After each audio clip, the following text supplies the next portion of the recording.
Aquí estamos de regreso de todo un poco y bueno, tengo el honor de estar en comunicación nuevamente con el filósofo Santiago González Casares. Hola Santiago, buen día, bienvenido. Bueno, muchas gracias. Es un placer estar aquí nuevamente después de tanto tiempo y al mismo tiempo, bueno, es un momento eh, un poco triste, un poco desconsolado, pero con gran orgullo en realidad. Bueno, hay como, sabés que estaba arrancando esta mañana, no sé si filosofando, pero tirando algunas cosas al aire, ¿no? Me pongo a ver los comentarios de distintas cosas en las redes sociales, ¿no? Y yo te digo que, bueno, ahí pinta un poco el diagnóstico de cómo está nuestra sociedad, ¿no?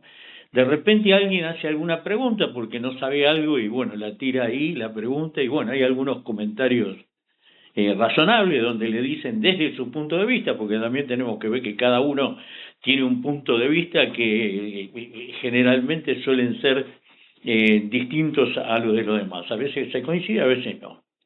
Pero después vienen una sarta de pelotudeces que dice uno, y no por hacer juicios sobre lo que pueda decir, sino que son ridiculeces, cosas que no tienen, chistes estúpidos, bueno, un montón de cosas sobre alguien que está haciendo una pregunta porque no sabe algo, ¿no? O sea, necesita un auxilio. Y vos decís, si vos te pones a leer los comentarios de todo o de alguna de estas publicaciones, te dice, ¿qué nos pasa a todos, no? Y vos hablabas eh, en alguno de tus trabajos del amor, ¿no? Y yo creo que más allá de las visiones que podamos tener sobre el amor, creo que hay un poco de falta de amor, ¿no? En nuestra sociedad, un poco de falta de amor hacia el otro, ¿no? Mira, eso sin duda, de todos modos, siempre es algo que yace en el fondo y que aún sostiene nuestros vínculos, pero es cierto que hay una cierta degradación de justamente nuestras relaciones entre nosotros. Hay un texto muy significativo, digamos, bastante previsor, casi diría que es una especie de anticipación, que si no me equivoco es un texto, debe ser del 60 y pico, que se llama La Sociedad del Espectáculo, de Guy Debord, que es un francés, 1967, es un francés, acá lo tengo frente mío. Es un francés que formaba parte de un grupo de acción directa y al mismo tiempo también de reflexión, que eran los situacionistas. Eh, los situacionistas que justamente lo que hacían era creaban situaciones y eran de alguna manera la vanguardia de lo que es lo performático en términos políticos, ¿no? Era un accionar político a partir de una performance artística que, bueno, mostraba o desnudaba algún tipo de situación de injusticia o de desigualdad, etcétera. Y lo que este texto, digamos, tiene por, digamos, también como denuncia, es que justamente la, de alguna manera la vida ya en ese momento se había convertido en un espectáculo, ¿no? Es decir, un sistema en el cual las relaciones sociales ya no están vividas directamente, sino que están mediadas por imágenes y representaciones. Eso en ese momento, estamos hablando de 1967, aún tenía únicamente como sostén, como base, la televisión, digamos, como Claro. mucho, ¿no? Pero bueno, teniendo en cuenta como podemos decir, el apoteosis de esa situación, que es la que estamos viendo ahora, esa mediación de imágenes y representaciones que median nuestras relaciones, digamos, y nos aleja cada vez más el uno del otro, no solo hace que el amor se vea amenazado como el sustento digamos, de la vida humana, básicamente, sino que también nos, eh, nos arroja una especie de pulsión de muerte. Si pensamos en Freud, ¿no? Como Claro. eh, en la pulsión de vida, el eros, justamente el amor, y la pulsión de muerte, el tánatos. Bueno, estas mediaciones y estas representaciones que median justamente, valga la redundancia, nuestras relaciones, terminan por inclinarnos hacia una pulsión de muerte, y eso eh, siempre va a poner en jaque al amor, o en todo caso amenazarlo, o en todo caso a pedirle respuestas. En este momento, en este sistema, en esta situación que estamos viviendo, es natural, digamos, que se exprese mucho más la pulsión de muerte, justamente por estas mediaciones de imágenes y representaciones, que justamente no solo lo son de por sí, sino que encima representan intereses que de alguna manera eh, eh, eh, prestidigitan y hasta eh, eh, eh, fuerzan, ¿no? Lo que, digamos, el desenlace, el desenlace digital, o el desenlace ya completamente representado como imagen, digamos, eh, bueno, yo creo que hay una propuesta, ¿no? Para reemplazar a la humanidad, básicamente. O sea, La- hay ciertos intereses, ciertos tipos, por ejemplo, uno que vive acá nomás, acá en Palermo Chico, hay un tipo que tiene mucho poder y está intentando justamente, que cree él profundamente, que a partir de una lectura del ser humano como un tipo destructivo, ¿no? Una antropología negativa, este tipo, Peter Thiel, lo que intenta es finalmente, a través de estos dispositivos de imágenes y representaciones, finalmente reemplazar al ser humano, condicionarlo al punto de no dejarlo ser, eh, eh, digamos, eh, darle a la máquina la soberanía sobre la humanidad, para que la máquina, a partir de ciertos cálculos, estadísticas, nos proteja a nosotros de nosotros mismos.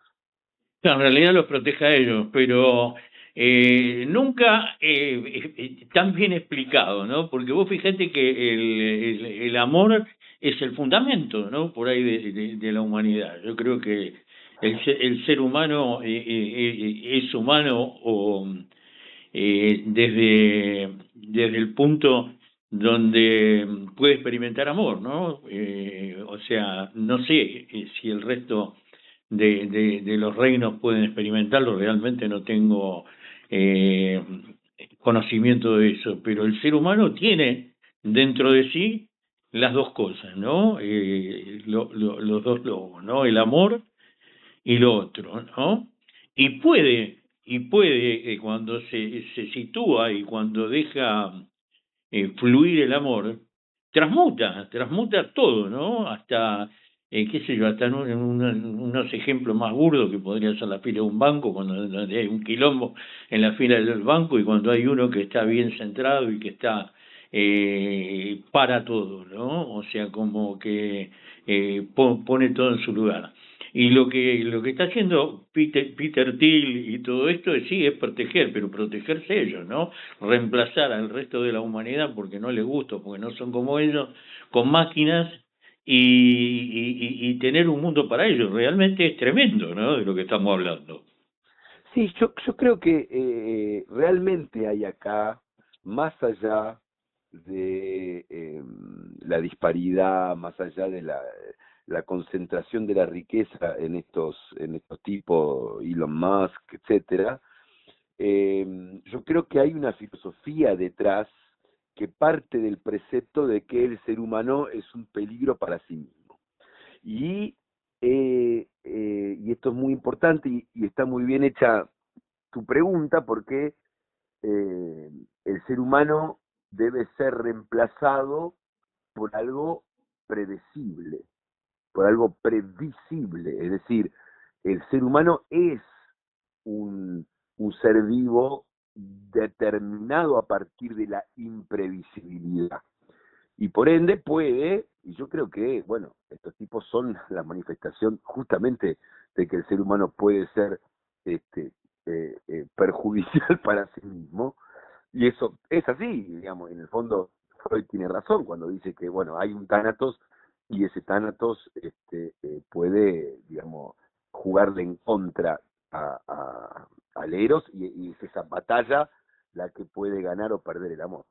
Ahora, lo importante o lo interesante de esto, por un lado es que estos tipos tienen una filosofía, estos tipos piensan realmente que están haciendo lo que hay que hacer o el bien, entre comillas, un bien, no necesariamente para sus intereses, sino porque, porque están protegiendo de alguna manera a la humanidad.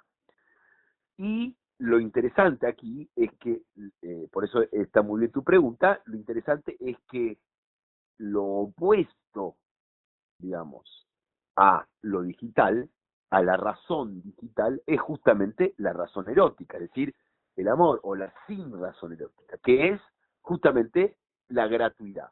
Es decir, el amor es aquello que no tiene por qué, lo que yo hago porque sí, porque no me da nada a cambio de hacer el bien, de hacer el amor, de hacer la belleza. Son cosas que yo hago porque sí, por el amor del amor, por la belleza, como dice este, el logo del león de Universal Studios cuando empieza una película que dice Ars Gratiam Artis, es decir, el arte por el arte, digamos, ¿no? Cuando uno hace algo porque sí, está de alguna manera amando, o haciendo el bien, o haciendo la belleza.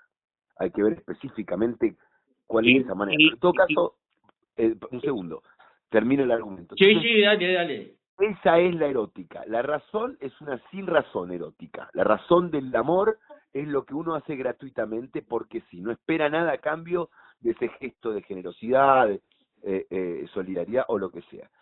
El otro, la otra razón, que sería para mí lo que propone, digamos, la razón, estos grandes, estas concentraciones de poder que son estos tipos, por ejemplo, Palantir, estos tipos proponen la razón digital.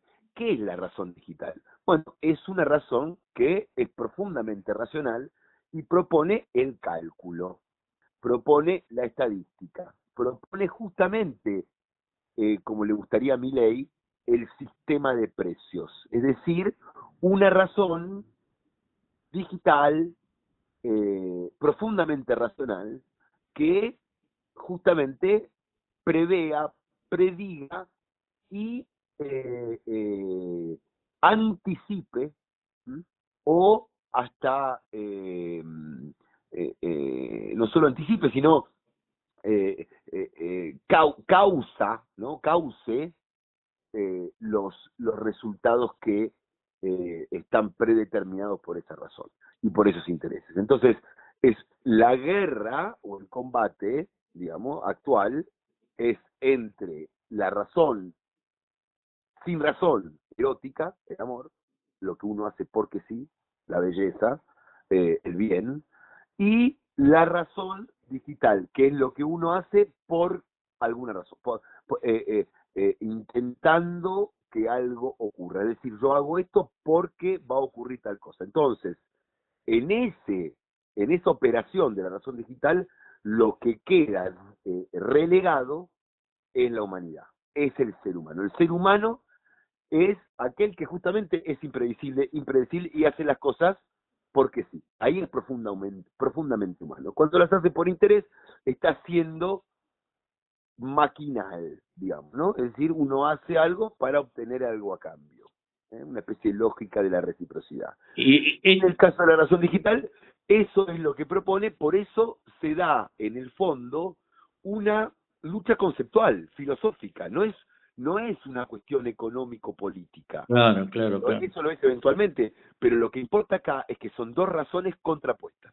Pero en algún punto es económica y política, porque esto vendría a ser la evolución del capitalismo, ¿no? Un paso más arriba del capitalismo, más salvaje, pero y lo que está planteando o la otra, ¿no? El Eros, sería el amor por sí mismo, que en realidad tiene una contraprestación. Porque cuando uno experimenta amor en el más puro de los sentidos, hay una transmutación, hay No, una no, no, elevación. no, no puedo estar de acuerdo, Rubén. No, Contame. no, no, en lo más mínimo, porque ahí está como un poco la trampa que uno piensa que si da amor, eventualmente eso le vuelve de alguna forma. En realidad, pensar de esa manera ya es salir de la Bueno, lógica del amor. eso es una transacción cuando uno... Exactamente, pero exactamente. no te lo digo en ese sentido. Yo te No digo hay que contraprestación, no hay sí, o sea, no hay no hay contraprestación contraprestación del otro, de ningún del otro, tipo, del de ningún destinatario. tipo. Yo lo que, no sé, yo creo que hay, no sé, uno por experiencia Bueno, si propia, lo hay, ¿no? entonces no es amor. Hay sí, porque viene en el mismo, o sea, es discutible, ¿no? Pero viene en el mismo sentido, ¿no? Viene el crecimiento de lo que está sucediendo, ¿no? Otra El cosa crecimiento de la que no tiene nada que ver con experiencia. crecer, no tiene nada que ver con ningún, o sea, lo que quiero mi argumento aquí es el siguiente, y hay que pensarlo con profundidad, es decir, acá tiene que ver con que, y aparte por eso es el fundamento último de la existencia, digamos, ¿no? No es menor, es distinto a todo el amor, absolutamente todo, excepto justamente esas ideas grandes como la belleza, el bien, la verdad. Pero lo importante y lo fundamental para entenderlo es que cuando yo digo el amor es Sí. sin razón, es que tiene, digamos, el privilegio milagroso de salir del círculo de la razón. ¿Cuál es el círculo de la razón?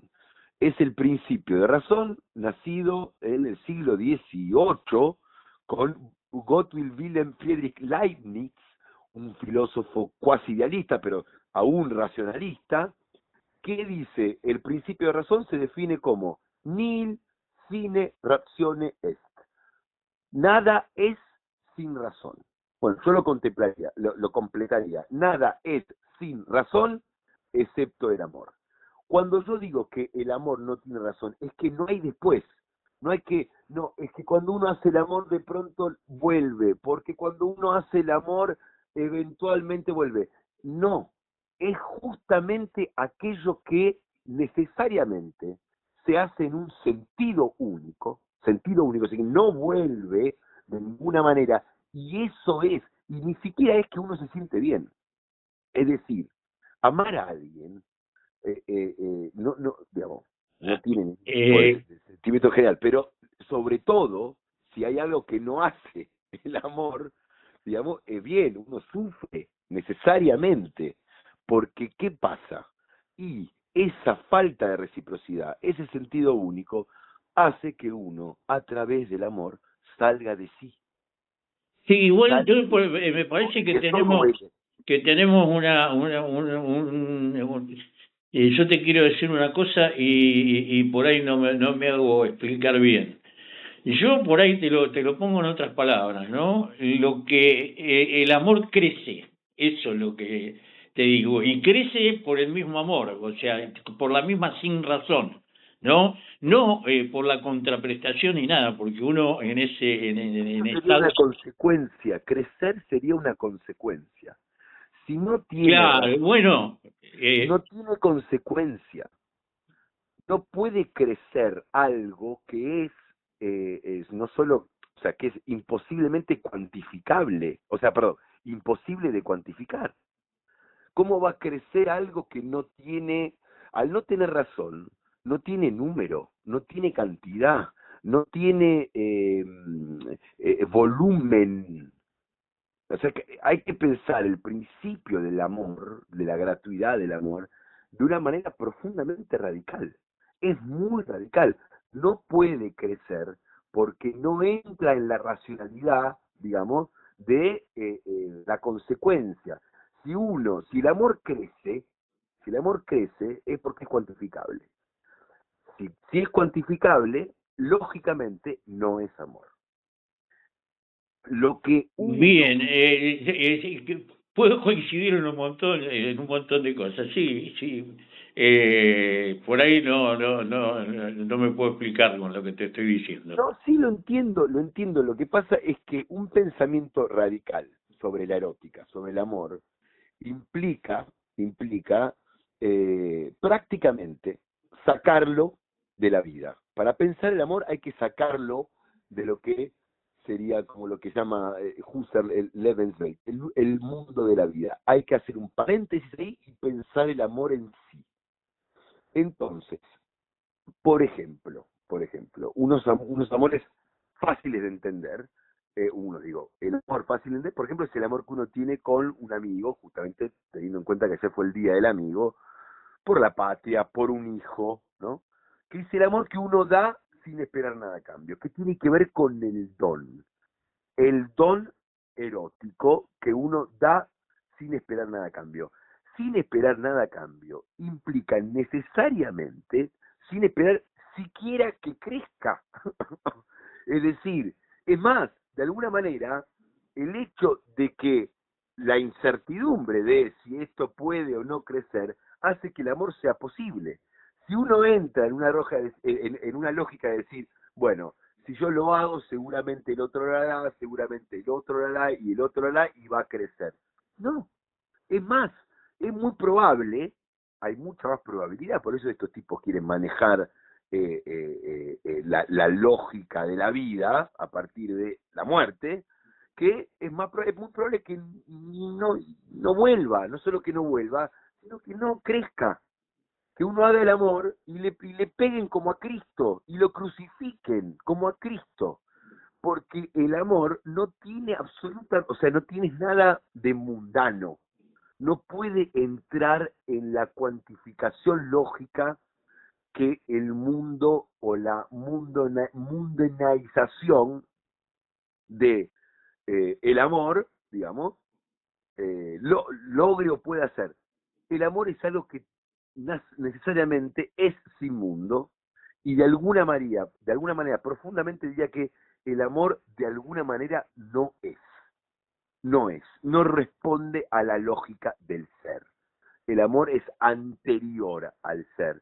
Diría más, el amor, el amor es la condición de posibilidad del ser. Hay amor y por eso hay ser, y no al revés. Entonces, al ser anterior no responde tampoco a la lógica ontológica del ser. No. Entonces, si vamos a pensar el amor en profundidad, porque ahora es urgente que lo hagamos, tenemos que pensarlo como un fenómeno, el fenómeno erótico, absolutamente originario, único y fundacional. Entonces, Ah, para eso, pensar la radicalidad del amor, tenemos que, o podemos, porque pensamos la radicalidad o radicalmente al amor, podemos oponérselo a la lógica de la reciprocidad, a la lógica de la cuantificación, a la lógica del intercambio, al sistema de precios que propone la razón digital. ahora, simplificando, ¿no? Ponemos en un vaso que sería el ser humano, el amor y lo negativo, ponele, ¿no? En el mismo vaso. Y el amor, ¿no? Ese que está ahí, que es, no sé, creo que para mí es el fundamento, ¿no? Claro, De todo. Eh, Transmuta al otro, lo cambia. O es sea, al está la revés, lucha, está es al revés, la continuidad del positivo y el negativo, ¿no? es al Pero, revés, te cambia a vos. Cuando sí, vos amás, te cambia a vos, y no eso es lo que te transforma estoy, al otro. en el Y mismo sobre vaso todo, que es pero el ser sobre todo, humano. Pero Rubén, ¿cómo uno puede intentar, pretender o asumir que algo que uno haga, aunque sea amar, vaya a cambiar al otro? ¿Desde qué lugar soberbio No, te o cambia a vos. impotente uno puede pretender que va a cambiar al otro? ¿Cómo hace uno para cambiar al otro? Y yo no te estoy diciendo eso, yo te digo que te Ah, cambia a vos te ah, cambia. O no sea, al otro, lo a veo uno desde mismo. Sí, claro uno, que sí, eh, lógico. uno de alguna forma modifica el entorno, porque si Pero estuviéramos, no, o sea, otra yo no vez, le puedo poner al otro, pero ¿qué lo tiró? Pero Rubén, es que no. O sea, uno puede amar por el amor del amor y esperar quizás que eso al otro lo guíe en algún camino parecido a la gratuidad del amor, pero no lo puede hacer en el lugar del otro. En el fondo, y no te eso es digo eso cosa del yo, otro. no te digo eso, yo no te digo que vos podés cambiar al otro, yo te digo que cuando en una habitación se enciende una vela, después se enciende otra vela, no te digo que alguien encienda las velas, pero hay una vela que se enciende y se van encendiendo la otra, hay luz en la habitación, y si cada uno de nosotros se centra en el trabajo interno, estoy hablando, ¿no? No estoy hablando en el amor, en mejorar, ponele. La sociedad mejora. Por No el lo sé. hecho, no porque yo mejore a la sociedad, porque cada uno de los elementos de la sociedad, ese inconsciente colectivo, mejora. No lo sé, no lo sé y en todo caso no tiene que ver con el amor. Mira, esto puede sonar hasta profundamente paradójico, pero la cuestión acá es, eh, eh, yo creo, y esto lo estoy estudiando en este momento, no entiendo, o sea, estoy estudiando el fenómeno de esta razón digital y qué es lo que la sostiene, pero entiendo que al desconfiar del ser humano, que está bien hacerlo, es un ente impredecible, lo que quiere la razón digital es controlar, ¿no? Controlar lo imprevisible del ser humano, la acontecialidad, digamos, lo disruptivo, y yo creo que el amor es lo contrario, es decir, es dejar lo imprevisible ser imprevisible, dejar que la humanidad, que es eso, esa imprevisibilidad, se exprese libremente. Ahora, por eso pienso que la razón digital o estos tipos tienen una filosofía que lo que quieren, digamos, simplemente están equivocados, pero o en todo caso es antihumano, lo que quieren es controlar, ¿no?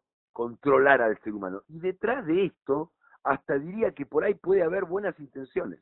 Es decir, bueno, controlar qué, Sí, y sí, que la sí. gente no se muera de hambre, que no haya guerras, que, o sea, dejar que estos tipos reinen el universo y controlen las pulsiones del ser humano.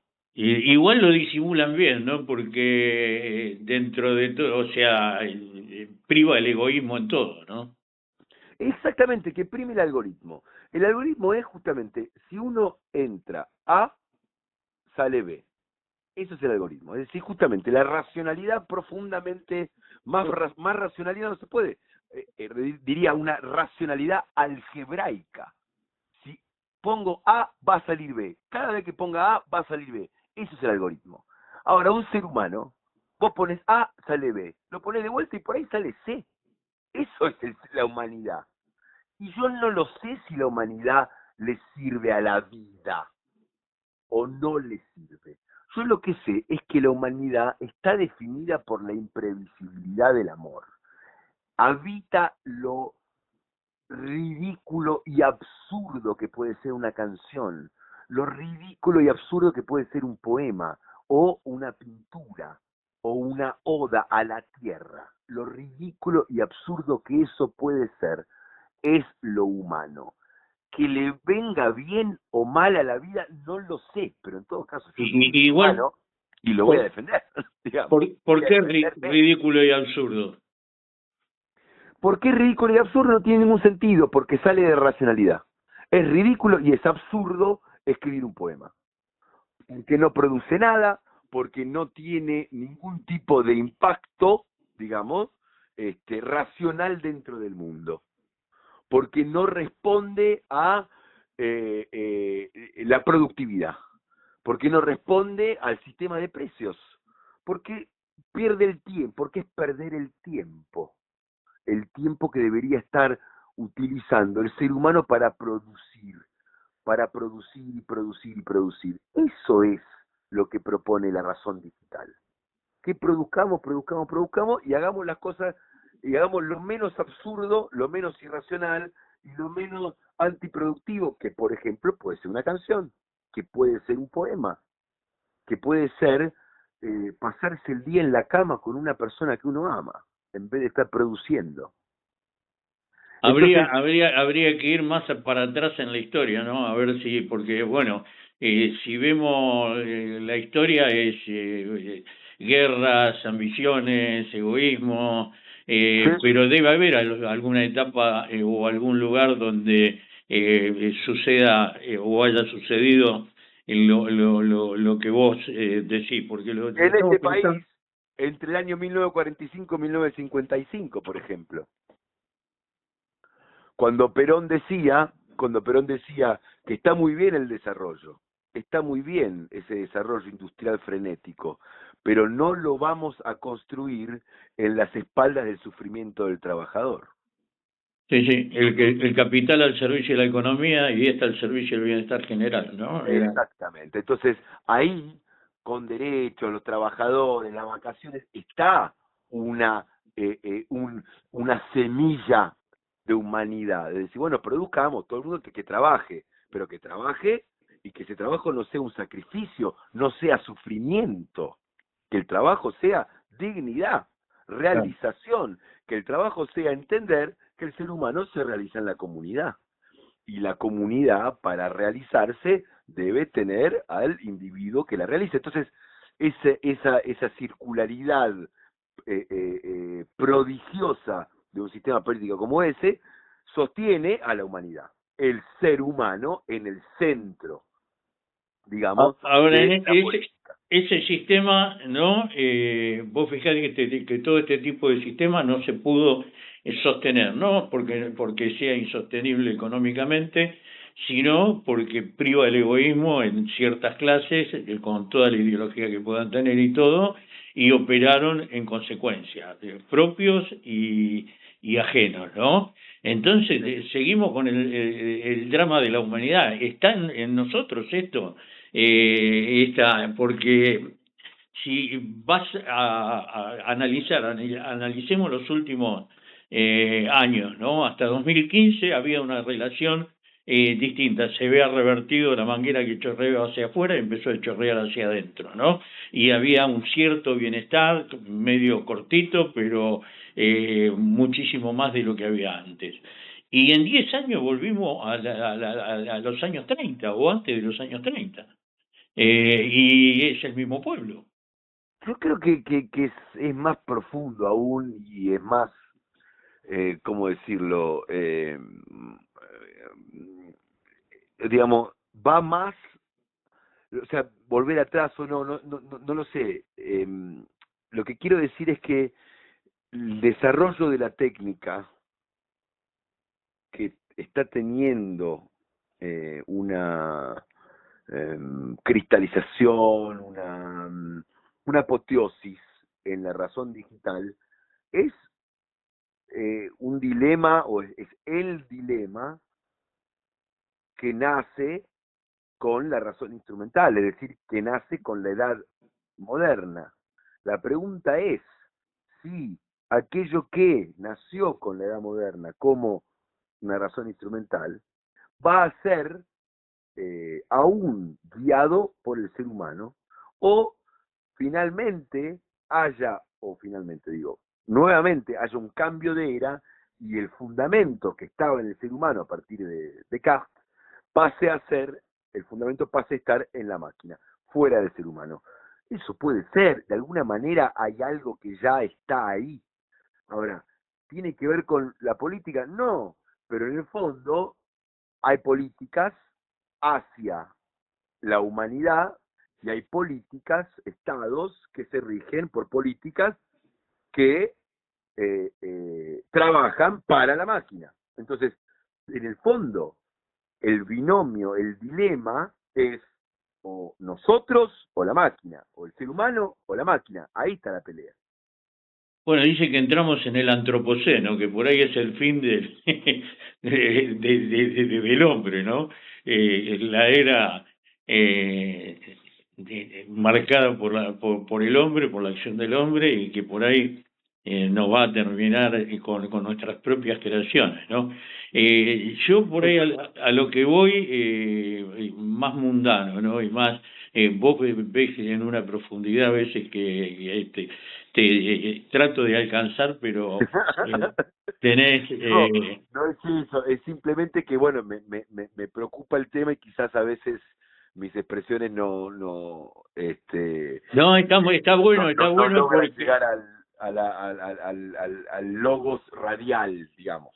Pero la bueno, única necesitamos forma... más tiempo. La única forma de compensar es de esta manera, ¿no? Porque podemos ir No haciendo hay puntes. otra, podemos juntarnos a tomar un vino, Rubén. Eso también podemos hacer.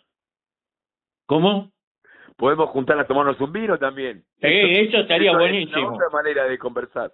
Sí, yo decía de compensar. Ah, perdón, te di Eh, conversar. y tomar un vino me encantó, ¿viste? Esa está buena.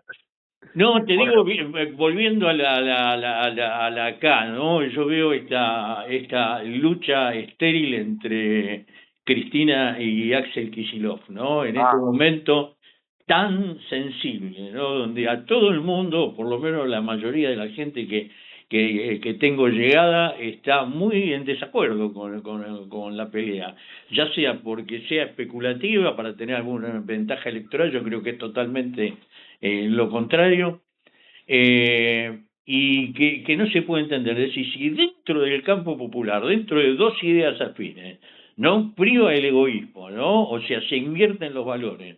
Porque Perón decía primero la patria, después el movimiento, después los hombres. Yo creo que estaba bárbaro, porque la patria somos todos, es el conjunto, es el yo en el nosotros, la patria es el otro, ¿no? ujú. Entonces, si nos terminamos en peleas entre dirigentes, que no quiere decir que estén mal porque hay distintas posiciones, porque cada uno quiere reafirmar lo suyo, pero lo que está mal en este contexto y a cielo abierto, ¿no? Me parece que habría que agarrar cierta regla de juego para sostener esto, porque lo que están haciendo es trabajando para el enemigo. Yo creo que, yo creo que siempre tengo la fe que que en esa premisa justicialista que parece que nos estamos peleando, pero en realidad nos estamos reproduciendo. Y me parece que teniendo en cuenta que es una fe, es verdad que es un salto de fe, es como decir, bueno, todo indica que en realidad nos estamos peleando, parecería ser, Parecería ser, y parecería parecería ser, ser que en la pero, pelea hay desangramiento de uno y del otro, y no, bueno, pero yo no solo tengo la fe en que esto sea realmente así, porque es verdad que también cuando uno es amigo, uno tiene que aprender a pelearse, ¿no? Ahora, y los compañeros somos un poco amigos, y entonces también estamos aprendiendo, peleándonos, si hay una disputa ahí, y me parece que está bien. Yo lo que me parece es que, lo que yo propongo es tener fe en que en efecto seamos como gatos y parece que nos peleamos, pero estamos reproduciéndonos, y a partir de esa realización, digamos, de que la fe esa es tal, bueno, entonces, a partir de esa realización, dejemos de hablar del tema. Dejemos de hablar del tema. No hablemos más. Peleémonos, pero no hablemos más del tema. Si tenemos un espacio mediático, en el bar con los amigos, ahora yo voy a jugar afuera, hablemos del enemigo. claro, Hablemos del enemigo, no hablemos más, porque lo que hace otra gran frase de Perón, no hay que mirar para los costados, hay que mirar para adelante. A los costados están los compañeros y adelante está el enemigo. Entonces, esta manera de pelearnos, bueno, sigamos peleándonos, pero como decís vos, basta de hacerlo abierto, es decir, basta de hablar de la pelea. el tema es Si que habría... alguien dice, perdón, Rubén, si alguien dice, por ejemplo, Máximo, Axel, alguien habla de la pelea, no darle entidad, no darle entidad, que siga hablando, que hable solo. Nosotros hablemos del enemigo, digamos, confrontemos con el enemigo cuál es el modelo de país que queremos. Y punto, teniendo fe de que en realidad nos estamos reproduciendo. Y no se hable más, Empecemos a decir cómo vamos a dar vuelta a la situación en la que estamos, cómo vamos a volver a tener un país soberano, productivo, etcétera. Bueno, hay compañeros que están hablando de eso y hay otros que se dedican a chumbar. Eso es lo que hay que hablar. Del otro no hablemos más. No gastemos ni una pregunta en un programa de radio. No hablemos más del tema, porque ellos quieren que le demos identidad. Ellos quieren que le demos identidad. A ellos les sirve que le demos identidad. Y claro que sí. Entidad a nuestra Ahora, porque no hablemos del problema, no desaparece, Santiago. Yo entiendo lo que decís vos. Estoy diciendo que hay un paso de fe, que es nos estamos reproduciendo. Tengamos fe en el justicialismo, nos estamos reproduciendo. Esperemos que así sea. Pero él decía, el que erra en la política no deja macana por hacer, y hay algunos compañeros que erraron en la política, me parece, pero ve, Rubén, le estás otra vez hablando del compañero. Estás hablando del compañero. No hay que hablar más de los compañeros. Hay que hablar del enemigo, que es lo que hicimos toda la primera parte de la nota. El enemigo es lo único que tiene que interesarnos. Si le sacás la entidad, desaparece y empezamos a discutir cuál es el modelo de país.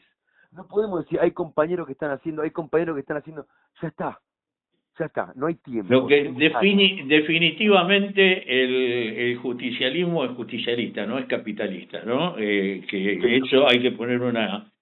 Sí, señor. Es un capitalismo al servicio del hombre, de la comunidad organizada.